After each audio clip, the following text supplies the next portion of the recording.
Real-time CGMs. These systems are made up of three components: the sensor, a small wear catheter that is inserted under the skin or your armored abdomen, meter that attaches to sensor and handheld receiver and or smartphone that displays your glucose data in real time. So, EPROS. It offers alerts, transmits data continuously, shares data, eliminates finger sticks, becomes. Requires setup. Alerts can be tiresome. কিছুক্ষণ পরপরই তোমাকে alert করবে, তোমার বিরক্তি লাগবে. Devices can be expensive. Updated Medicare coverage requirements for CGMs. Intermittently scan CGMs. How to choose?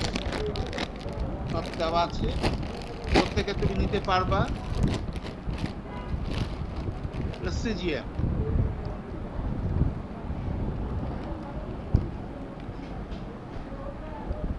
আর হচ্ছে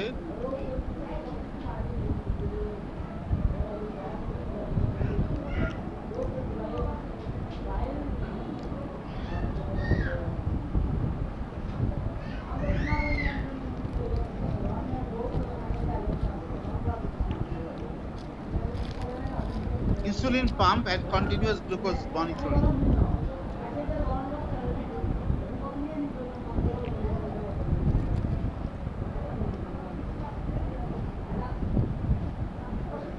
এই দেখো, an insulin pump is a small device. শুনতে পাচ্ছ তোমরা? Hello? শুনতে পাচ্ছি স্যার। জি স্যার, জি স্যার, শুনতে পাচ্ছি। Very good. Insulin pump therapy. An insulin pump is a small device with the ability to deliver insulin continuously, basal or quickly bolus for carbohydrate intake. You can also correct a high glucose level by typing into the insulin pump your blood glucose or grams of carbohydrate to be taken. There's a variety of insulin pumps on the market, offering options to meet individual needs. Important to begin with realistic expectations about what an insulin pump can and cannot do. A pump can improve blood glucose control, but you must continue to check glucose levels using a continuous glucose monitoring CGM and or glucose meter. While the insulin pump continuously delivers insulin, it's not a cure for diabetes.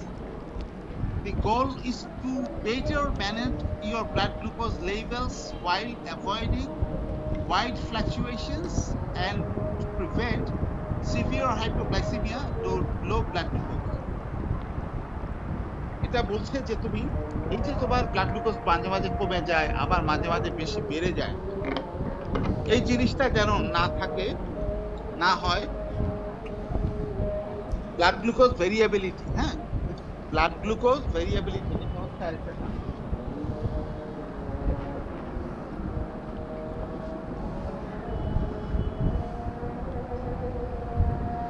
So, how insulin pumps work?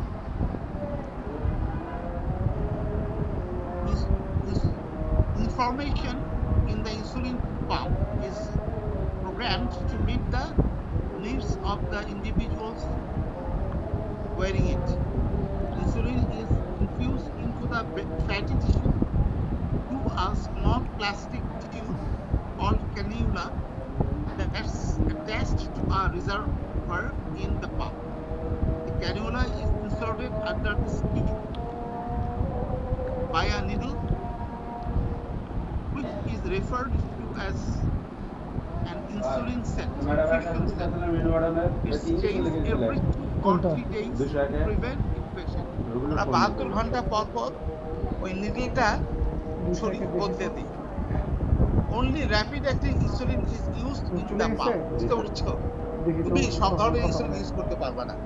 ওই যে rapid acting insulin যেটা আমরা latest Humalog NovoRapid হ্যালো insulin গুলো শুধুমাত্র use করতে পারবো যেগুলো তোমার onset of action 5 to 10 minutes duration of action 4 hours these insulins are only না ওই যে দুসাথে ছিলেন যে insulin pump এই যে চার সাথে কথা বলে ইনসুলিন দেওয়া যায় কিনা ওইরকম নতুন হ্যালো জি কথা শুনতে পাচ্ছেন? আমি খাবা ব্লাড গ্লুকোজ বাড়াবে তখন তো ইনসুলিন দেয়া ছিল না ইনজেকশন, বুঝতে পারছো আমার কথা?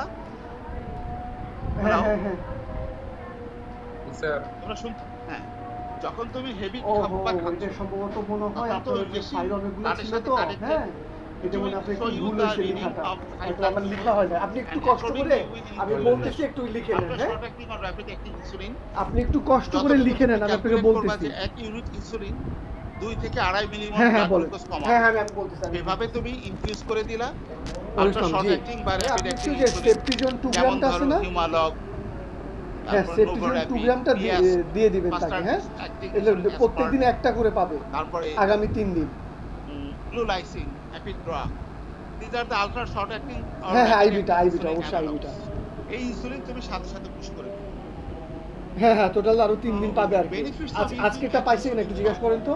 Studies have shown that an insulin pump can ও দেয়া হয়েছে তাহলে আর 3টা পাবে, তাহলে 7 দিন হবে। আচ্ছা আচ্ছা দেন তাকে ফোনটা দিন। হ্যাঁ হ্যাঁ শুনেন, দুঃখিত আমার মনে হয়তো আপনার যে লেখাটা হয় নাই, বুঝতে পারছেন? একটু কষ্ট করে এটা যে শিরাপথে দিয়ে কমে যায়, ওই যে চিনি দিবেন তাকে খেয়ে নিলা, হ্যাঁ হ্যাঁ ফুড খেয়ে নিলা। না না না না শুনেন আমি ডক্টর, আমি লিখছি ঠিক আছে, হয়তো অনেকগুলো ফাইল ছিল তো আপনারটা লেখা হয় না, হ্যাঁ এটা আমারই ভুল ছিল, বুঝতে পারছেন?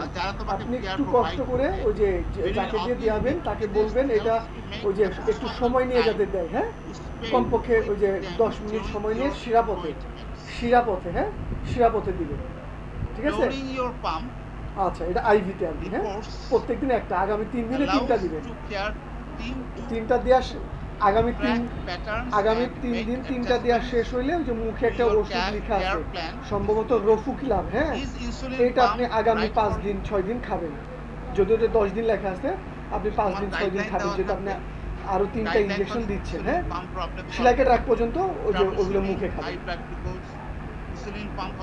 হ্যাঁ হ্যাঁ হ্যাঁ 25 তারিখে আপনি এসে দেখা করবেন, অবশ্যই আমার সাথে দেখা করে যাবেন সেলাইকের শেষে, হ্যাঁ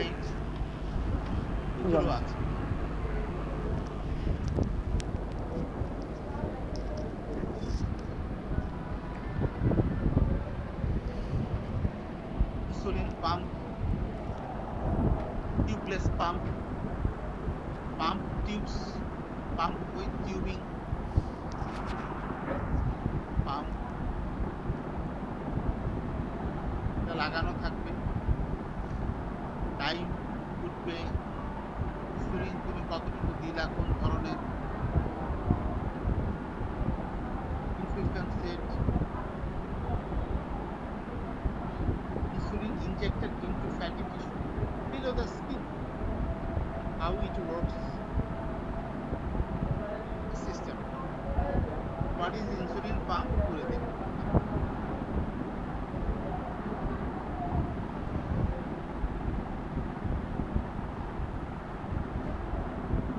ওকে, আর কি জানতে চাও বলো?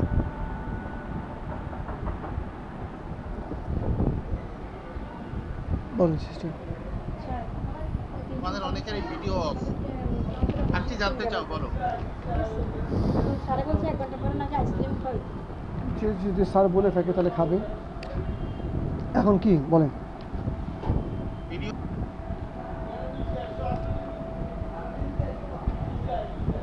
এখন কি বলেন? ওটাই দেবো। আসসালামু আলাইকুম স্যার।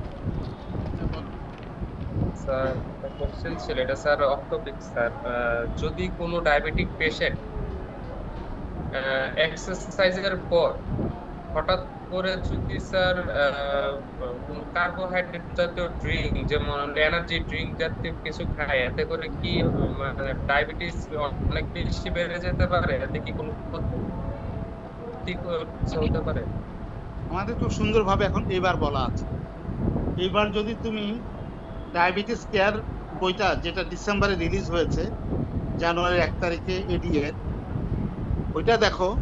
যদি কখনো আমরা এক্সারসাইজ করতে থাকি, সুগার যদি কমে যায়, তখন বলা হয়েছে গ্লুকোজ বা চিনি বা ফাইন কার্বোহাইড্রেট না খেয়ে ওই সময়ে যে খাবারটা খাওয়ার দরকার সেই খাবারটা খেতে বলা হয়েছে। আমরা যদি গ্লুকোজ খাই তখন কি হবে, ওই সময় ব্লাড গ্লুকোজটা বাড়বে, কিন্তু ওই ব্লাড গ্লুকোজ আবার বিটা সেল তার যদি ভালো ফাংশনিং থাকে, তখন আবার বেশি করে ইনসুলিন রিলিজ হয়ে আপনাদের কাছে বলে গেছে সেই ইনসুলিনটা আবার হাইপোগ্লাইসেমিয়া করে ফেলে। না এটা জন্য আমাদের ভালো হচ্ছে যে আমরা মোর্শেদ ভাই ছিল না, মোর্শেদ ভাই কাছে জিজ্ঞেস করি। ধরো 11টার সময় নাস্তা করা দরকার, এটা তো মিনিমাম আমি আপনার 11টা বেজে গেছে এখনো নাস্তা করি, 1 ঘন্টা পর তো কাজ করছি, আবার খারাপ লাগছে, ওই সময় আমি নাস্তাটা করে একটু মোর্শেদ ভাই কাছে জিজ্ঞেস করি। দুপুরবেলা 2:30টা বেজে গেছে, আমি দুপুরে খাবার এখনো খাইনি, ঠিক আছে? এই তো সাথে সাথে মোর্শেদ ভাই খাবার একটু খেয়ে জিজ্ঞাসা করেন। হ্যাঁ, তো the food that is demanded at that time should be taken. It's breakfast, lunch, dinner, morning snacks, afternoon snacks, আর হচ্ছে ইভিনিং বেড টাইম স্ন্যাক্স। যখন যেটা খাওয়ার টাইম খেতে হবে, গ্লুকোজ বা চিনি না খেয়ে, কোল্ড ড্রিঙ্কস, চকলেট এসব না খেয়ে, ফাইন কার্বোহাইড্রেট মানে সুগার না খেয়ে আমরা কমপ্লেক্স কার্বোহাইড্রেট খেয়ে ফেলি। আর এনার্জি বাড়ানোর জন্য তুমি যদি এক্সারসাইজ করো, সেই সময় এনার্জি বাড়ানোর জন্য তুমি যদি গ্লুকোজ খাও, সেই গ্লুকোজ তোমাকে কি করবে, সেলে ঢুকে এনার্জি বাড়াবে। তুমি গ্লুকোজ খাবে কেন? গ্লুকোজের কি কম্পোনেন্ট আছে? গ্লুকোজের মধ্যে মনোস্যাকারাইড ছাড়া আর কি আছে বলো তো? গ্লুকোজের মধ্যে মনোস্যাকারাইড ছাড়া আর কি আছে? মনোস্যাকারাইড স্যার গ্লুকোজ, ম্যালটোজ, গ্যালাক্টোজ এগুলো আছে। তো তুমি এগুলো মিক্সচার করে তোমার বেনিফিটটা কি, তোমার বেশি দরকার কি? ভিটামিনস, মিনারেলস, ফাইবারস, তারপরে অ্যালবিউমিন, আর দরকার পলি আনস্যাচুরেটেড ফ্যাটি অ্যাসিডস। তোমার বডির দরকার কি? 3 প্রিন্সিপাল ফুডসের মধ্যে যেগুলো তোমার বয়সের ক্ষেত্রে দরকার, সেগুলো তুমি খাবে। তোমার 45 গ্রাম ফাইবার দরকার, তুমি কি সেটা খাও? তোমার ভিটামিন সি শরীরে কতটুকু দরকার, সেই পরিমাণ তুমি কি লেবু বা আমলকি বা ভিটামিন সি কন্টেইনিং ফুড খাও? তোমার ভিটামিন ডি যতটুকু দরকার তুমি কি রোদ পোহাও বা ভিটামিন ডি কনজিউম করো? তোমার অ্যালবুমিন বডিতে যতটুকু দরকার, পলি আনস্যাচুরেটেড ফ্যাটি অ্যাসিড যতটুকু দরকার, সেগুলি তুমি খাও না স্যাচুরেটেড ফ্যাট বেশি খাও? স্যাচুরেটেড তুমি কমপ্লেক্স কার্বোহাইড্রেট বেশি খাও না ফাইন কার্বোহাইড্রেট বেশি খাও? ফাইন সিম্পল কার্বোহাইড্রেট বেশি খাও? সিম্পল। তাহলে আমরা ভুল রাস্তায় আছি। আমাদের দরকার কমপ্লেক্স কার্বোহাইড্রেট, আমাদের দরকার অ্যালবুমিন, আমাদের দরকার পলি আনস্যাচুরেটেড ফ্যাটি অ্যাসিডস, আমাদের দরকার vitamins, vitamin A, B, C, D যা আছে, ই, কে, আমাদের দরকার মিনারেলস, আর সবচেয়ে বেশি দরকার water. Do we really take 3 liters of water every day? না স্যার। একটু অপেক্ষা করুন, আমি প্রেসক্রিপশন যখন দেখবা 12 থেকে 16 গ্লাস পানি খেতে বলা, যাদেরকে আমি AGLT2 দিচ্ছি ইনহিবিটর, তাদেরকে আমি লিখে দেই 12 থেকে 16 গ্লাস পানি খাবে। তার যদি হার্ট ফেলিয়ার থাকে বলে দেয় 10 গ্লাস পানি খাবে। তার যদি সিকেডি থাকে বলে দেয় 12 গ্লাস পানি। কারণ আমার আউটপুট কত সেটা আমি তো তার কাছ থেকে হিস্ট্রি নিয়ে নিচ্ছি। সে প্রতিদিন 1.5 লিটার থেকে 2 লিটার প্রস্রাব করছে, তার সাথে 500 ml থেকে 600 ml এই গরমের দিনে সেন্সেবল লস হচ্ছে, ইনসেন্সিবল লস হচ্ছে। তাহলে আমি 1 লিটারে 4 গ্লাস পানি খেতে বলছি, 2 লিটারে 8 গ্লাস, 3 লিটারে 12 গ্লাস, 4 লিটারে 16 গ্লাস। যে মাটি কাটে, কোদাল দিয়ে গাছ কাটে, বাগানে কাজ করে, জমিতে কাজ করে, তার জন্য 16 গ্লাস পানি খেতে হবে। আদারওয়াইজ তার তো ফ্লুইড ডেফিসিয়েন্সি হবে। তো তোমরা এভাবে রোগীদেরকে বলে দিবে যে আপনার আউটপুট কত, প্রতিদিন প্রস্রাব কতটুকু হয়। যদি প্রস্রাব পরিমাণে কম হয় তখন আপনাকে দেখতে হবে ইজিএফআর কত, ক্রিয়েটিনিন দেখতে হবে, ইউরিন টেস্ট করতে হবে, ইজিএফআর বের করতে হবে, আলট্রাসোনোগ্রাম করে জন্মগতভাবে একটা না দুইটা, আপনার কিডনির কোনো স্ট্রাকচারাল প্রবলেম আছে কিনা, পলিসিস্টিক কিডনি আছে কিনা, হাইড্রোনেফ্রোসিস ডেভেলপ করে গেছে কিনা, এজিএন আছে কিনা, পরীক্ষাগুলি করতে হবে। কেন আপনার প্রস্রাব কম হবে, কারণ কি? এক ভদ্রলোক বয়স অ্যারাউন্ড 75, নারিন্দা থাকে। তার মেয়ের জামাই আমার কাছে গতকালকে নিয়ে গেল, রুগী নেয় নাই, বললো তার বাম পাশে লেফট সাইডে লোইন এরিয়াতে পেইন। আমি বললাম তার আল্ট্রাসোনোগ্রাম করেছো? বলে হ্যাঁ করেছি। বলছে দেখো লেফট সাইডে পেইন হলে কোনো হাইড্রোনেফ্রোসিস আছে কিনা, বা এই রিলেটেড কোনো স্টোন আছে কিনা, রেনাল কলিক আছে কিনা, ক্যালকুলাই আছে কিনা, এগুলো দেখো। আল্ট্রাসোনোগ্রাম বের করলো, বের করে দেখা গেল যে তার লেফট সাইডের হাইড্রোনেফ্রোসিস। পরে কালকে আমি বারডেমে ভর্তি করে দিলাম। এই হলো ঘটনা। তোমরা সেভাবে খেয়াল করবে পেশেন্ট কমপ্লেন করছে কি, তার কি কি টেস্ট করা দরকার। একজন পেশেন্ট এসে বলছে আমার পেটে ব্যথা করে। ওকে, ব্যথা করে বললো, ইয়াং ছেলে, বয়স বেশি না, 40। তো আমি তাকে বললাম একটা আলট্রাসোনোগ্রাম করলো, multiple calculi in the gall bladder. তো ভর্তি করে দিলাম, সমীরণ ওটা অপারেশন করলো গল ব্লাডার। ও নিজে একজন ডাক্তার মাসুদ রানা। ও দেশের বাড়িতে বেড়াতে গিয়েছিল ঈদের আগের দিন, তখন পেইন হয়েছে। তো আলট্রাসোনোগ্রাম করে মাল্টি ক্যালকুলাই পাওয়া গেছে গল ব্লাডার। ওকে, আমাদের নেক্সট ক্লাস কবে?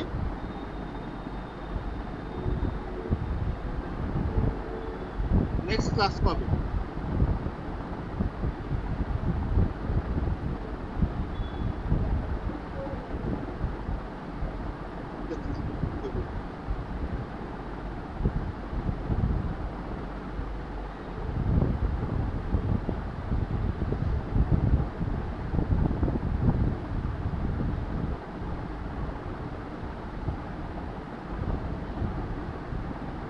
তার 26 তারিখ।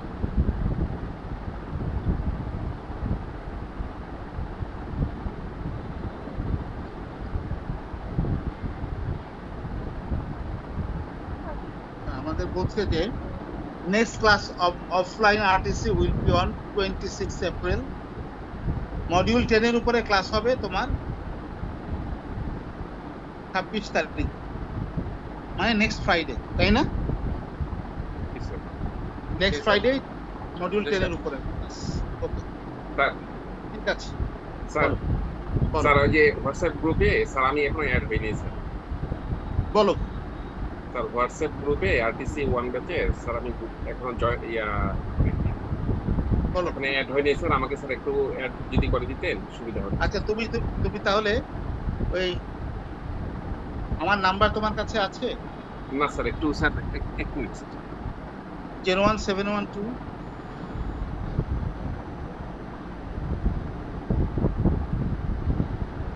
স্যার একটু কাইন্ডলি স্যার একটু বলেন স্যার, আমি 01712 01712 858644 858644।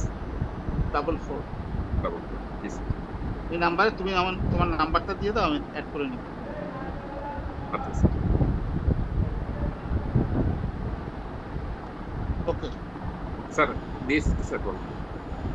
স্যার আমি sir doctor Enam sir. Sir আসসালামু আলাইকুম।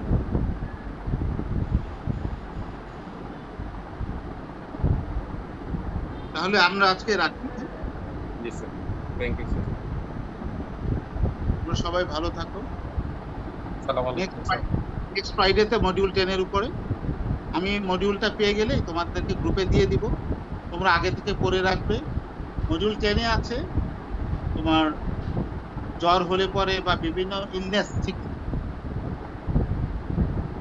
ইলনেসের সময় তুমি কিভাবে ডোজ অ্যাডজাস্ট করবে, আর টিউবারকুলোসিসের উপরে আছে, ওল্ড এজ ডায়াবেটিকদের উপরে, এগুলো আমরা দেখবো। হ্যাঁ, তো খোদা হাফেজ। আসসালামু আলাইকুম।